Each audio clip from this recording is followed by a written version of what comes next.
Greetings YouTube and welcome to the Dragon Network. As you can tell here, I'm going to be doing a Cardfight Vanguard video because there's something very important that happens on this day, and that is Vanguard's newest set comes out, and with it we finally get Dragonic Kaiser Vermillion, the Blood, which is something that I've been waiting on for quite some time. So, yes, this is my update to my long-running Vermilion Sky deck series, now known as Bloody Sky, as it's been upgraded with powerful new Crossride.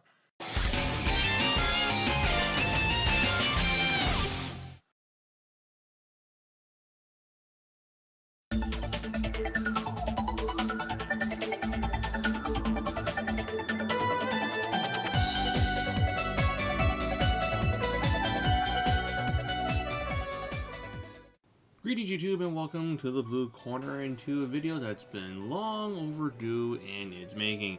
And that is going to be in the form of a Cardfight Vanguard deck profile on Dragonic Kaiser Vermillion, the Blood for V Premium. And, well, if you told me that we were going to be getting the Blood in V, I would have been genuinely surprised, because I figured the opportunity to print the Blood had long passed. It would have been in an earlier set, not made well after 2 iterations of Dragonic Vanquisher and Dragonic Descendant being printed, but here we are. The Blood is an actual thing, and having played the deck back in its heyday in paper TCG and a little bit on Zero, I felt it was only appropriate for me to cap off Narukami's time before D format becomes the main thing and we see less of Narukami as a clan and more as an archetype within the Dragon Empire, that I would do so with the original ace boss monster of the Narukami clan in the form of the Blood. And as far as my thoughts on the card, I'll give the design team bonus points for sticking to basically what the Blood did originally and paying homage to his lore. But at the same time though, it's abundantly clear that this is definitely not a competitively viable deck. It is good for fun games against the likes of, say, 7Cs, but truth be told, Narukami is not really in a good spot as far as the V format goes anyway. But hey, at the very least, the Blood could probably beat Eugene, but that doesn't take a whole lot. So yeah, we're going to go over this, and in addition to that, I guess I'll also catch up you guys on what's been going on the channel, because it's only been a few months since my last video, oopsie, and my reason for that isn't anything profound either. It's just I hadn't been all that motivated to make content during the last couple months, as between work and COVID lockdown and having caught COVID myself, I just hadn't been in the mood to hop on Cardfight area to shoot content for, say, The Blood or Nirvana, or, well, I was thinking about Eugene, but I'm not going to subject myself to that torture until at least I see something out of D-Set 2 that hopefully tries to patch things up. So far, results are not looking promising. Or Zorga, thought about that. I really do want to pick up that deck because it plays like a Yu-Gi-Oh deck. Go figure, the Yu-Gi-Oh guy wants to play the deck that plays like Yu-Gi-Oh. Huh.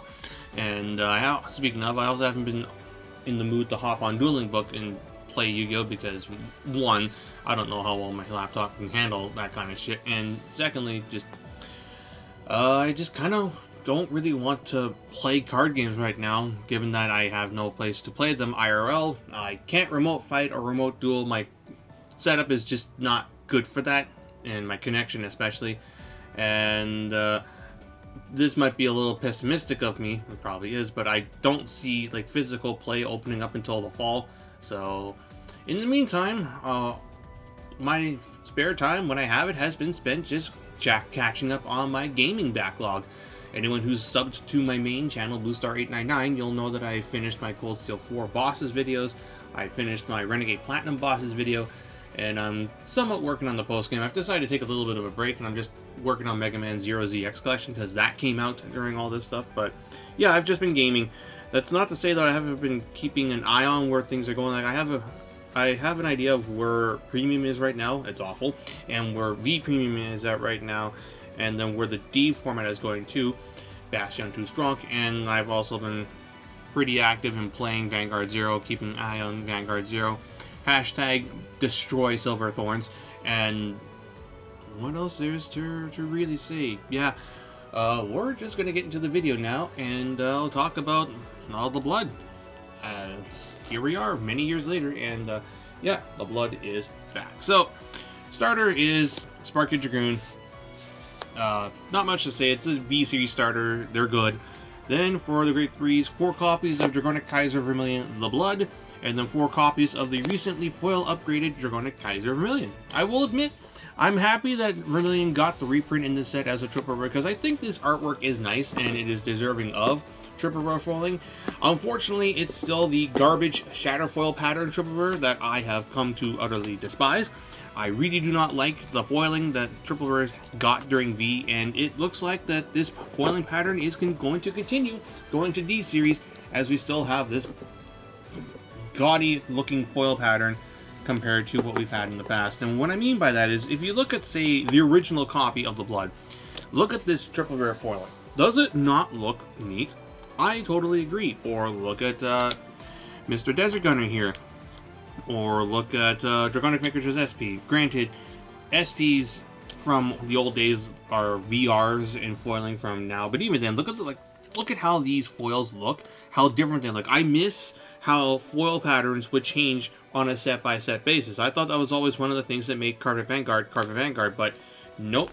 We now just have this boring-ass Shatterfoil foil that every triple rare now has. And yeah, like, rares have fallen victim to this too. Like, if they were going to at least stick with one triple rare foiling, I really wish they would have taken one of the better looking patterns, not this stuff. But anyway, that rant aside, what do these cards do? So Vermillion, if you don't remember, given that he was in VBT 3 and was barely played, if that, his skill is once per turn, Counterblast 2, gains 5k and a crit, but if your opponent has 2 or more rear guards in the front row, he, instead of getting the crit, can attack the front row, just like Vermillion. So I thought this was not very good back then, and it is definitely not the case now. Fun fact though, you can use this with Crimson in premium format to make at least the cost free.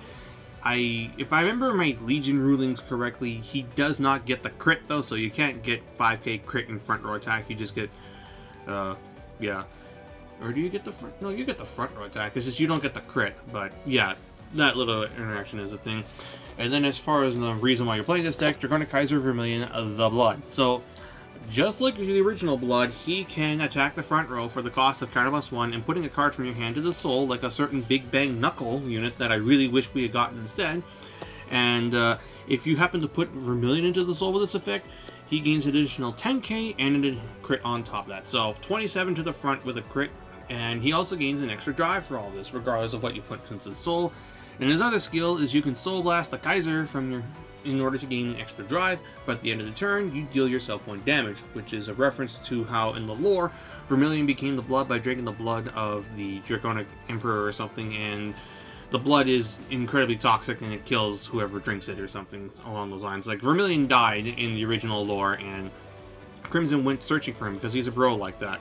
So yeah, that's basically the gist of the deck. Is you're going to be swinging at the front row with the blood, ideally by putting Vermillions into the soul, so you get that crit pressure. You're fishing for extra drives, more triggers, and if need be, you can Soul Blast to get extra drives and deal yourself a damage at the end of the turn. It just largely depends on what the game state is at right now. Like, if your opponent's trying to damage deny you, you can always just give yourself the counter blast. And if it looks like you're going to die on the next turn because your hand is absolute shite and you just need to go for it, well, just go for it. Like, I've seen in some videos this guy get up to 9 drives, which makes it funny with the Dragon Empire over trigger, because he then restands and swings for 9 more checks, and, well, you could deck yourself out, but, it's a meme deck, so why the fuck not? So, yeah, that's pretty much it. The issue I've noticed with this deck is that the blood is okay, it's just you don't really have a good number of supporting cards to work with, because Narukami's last couple sets have been geared towards either Eradicators or Dragonic Vanquishers. So as far as generic cards go, you don't have a lot of options here. Like, as far as like other grade 3s to run, like as a backup or just as something techie, I guess Black Arrow Dragon to turn off PGs, and maybe Jaggy Shot to just get some extra draws. But like, yeah, like supporting grade 3 would be nice, but the next set's already shown that they're going back to Eradicators for V Collection with Bombing Sword Dragon, and I imagine that it's not going to work that well with the blood, so yeah, go pick up your Descendants and Gauntlets if you haven't already. But as far as supporting cards go, the Blood did get Spark Arrow Dragon, who on Rigard Circle retires itself for a Soul Blast if you happen to have a Grade 3 Vanguard, in order to search your deck for a Kaiser and ride it as stand. And until the end of the turn, any unit your opponent has on field that would be retired is bound. So for us Yu-Gi-Oh players, that means he's a temporary Macrocosmos, and what he basically does is he allows you to correct whatever ride you're on. Like if you happen to be on Vermillion, then you can just ride the Blood instead, get 2 Axel markers. Oh yeah, he's a hard once per turn, so you can't spam multiples of these because they learned their lesson after Gurgwit. And what else is there to say? Yeah, he turns on Rising Phoenix and he makes Zuitan really buff if Vermillion swings to a full front row. And yeah, that's pretty much all I could have wanted there. And then after that, your options kind of get a little iffy. Like, I'm playing Zuitan because, like I mentioned, Spark Arrow lets him get really big. If you happen to swing into a full front row, he gets plus 10k. And he goes into Soul to draw you cards, and that's always nice because Narcomi's always had an issue with hand, at least outside of Vanquisher. And then after that is literally just 4 filler. Like, your grade 2s outside of these first 4, these first 8, my bad, are really iffy. Like, you've got this guy who is a act, turn up as 1, Soul Blast 1, bind something in the front row, then your opponent moves something up from the back to the front, and if he's on Vanguard, you draw a card. For a triple rare, that's really underwhelming. Like, this thing is basically a Berserk Dragon, but you don't get the plus 3,000 power on Rearguard or on Vanguard even. Like, would it have been so hard for this guy to be able to attack unboosted? I guess so, because it's an Axel deck, or because moving something from the back to the front is warranting of that over, say, plus 4,000 power. But there's this. You've also got Martial Arts Dragon, who on place Soul kind of plus 1 binds something in the front row, and then on I believe it's Vanguard Rigard Circle, when your other unit's attack it does not hit, he gets plus 5,000 power, which is neat, I guess. But Vermillion swings at the front row anyway, so he's gonna hit. And then I guess if you're swinging with pokes and they guard them, then yeah, Martial Arts gets swole. But and then there's also, say, Cho-Oh or Dasai. Like, what I would really play in here, if we had it, was the promo Desert Gunner that they have in Japan, where if it's on Vanguard Circle at the end of your opponent's turn, and they have no front row, you Soul Blast 1 to draw a card, so it incentivizes them to call units down. And then on Rigard Circle, if your Vanguard's attack hits at the end of the turn, you put them into the Soul to draw a card. Like, I would play that guy over these options, but oh well. I'm just hoping that the supporting cards for Revolving Sword are just generic enough that you can play them over this guy. Or alternatively, you could play like a small Eradicator package of the grade 1 and the grade 2, so you can search out, say, Gauntlet Buster or something. It's just so you can have more cards to call out, because like I said, like, you've got filler here, and the grade 1 section is kind of that too. So speaking of the grade 1s, 4 copies of Mighty Bolt, we all know what he does, and then 4 copies of the Mighty Bolt for this deck. So this is Thunder Valet Dragon, or is it Volet? Like, he was called Volet in Japan, which makes me want to call him a rocket. And shout out to anyone who gets the reference. And his ability is on Vanguard Rigor, place, look at the top 5 and add either Spark Arrow or Vermillion from your deck to your hand, and then on Vanguard Rigor Circle, or is it just Rigor Circle? It's on Rigor Circle. When your Vanguard attack hits, he gets 5, so I thought this was actually Kaiser based at first, but nope, it's when any Vanguard attack hits. So you can call him on Rigard Circle, swing face, and if they take that hit, then he becomes a 13. But obviously this is meant to work with either of the Vermillions, as every time they hit something, he gets plus 5. So if they no guard it and you hit a full front row, then he's going to get plus 15. So that's neat. And yeah, after that, you've got your 4 filler grade 1s, 4 copies of Rising Phoenix. Your grade 1 options outside of Eradicator and Vanquisher support are kind of limited. And admittedly, because of Spark Arrow, Phoenix is playable in here, because you can just yeet him for your Rocket or your Mighty Bolt, and then call it back out after you bind shit with Vermillion the Blood, and gives you some multi-attack. The problem with that, though, is that they come out after the battle, so they'll miss out on any triggers you hit, which is an issue. So you have to either call a column or call them as boosters. It's just, yeah, like, if better grade 1s come along that you can play in here, this will get cut for. And then lastly, 1 copy of Dragon Dancer Anastasia. I happened to found this on a whim, and I was like, oh hey, outside of, say, Grand Blue, you should be able to bind just enough to make her effect go off, which is if she's on Rearguard Circle, you can have her go to the Guardian Circle when your Vanguard is attacked, and then on Guardian Circle, if your opponent's at 3 or more bound cards, she gets an additional 5, so she has a 15 gain shield. So basically it's just, like I said, your options for cards are kind of iffy, so you can at least throw this in the front row, swing for 12 or more if you throw triggers on it, and then when your opponent attacks, you can move her to Guard Circle, and it gets around Sentinel and trigger shit. Like, you could use this against Gabriel. And for the triggers, I am playing the 5 fronts and 3 crit package, along with 4 draw PGs and 4 heals. So, as far as trigger lineups go with this deck, in theory, because Vermillion gets 3 drives and potentially more if you get greedy with that Soul Blast ability, fronts should be good because more drives, more chances to flip them, your front row gets big. But I swear to God, it just does not work for me. 5 fronts, 8 fronts, I never flipping see them whenever I play them. The only time I ever get to see fronts are either I draw them or I defensive check them. As far as when I play crits though, I tend to actually check them on when I'm on offense. So, I don't know, like, that might be recency bias, cherry picking, but I swear to God, every time I play an 8 or 6 crits, it just works for me. Be it Gauntlet, Vanquisher, Full Bronto. The only time I think I ever felt comfortable playing fronts was in Drill, and we've long come past that era of V. So, I don't know, like, if you want to try this, go right ahead.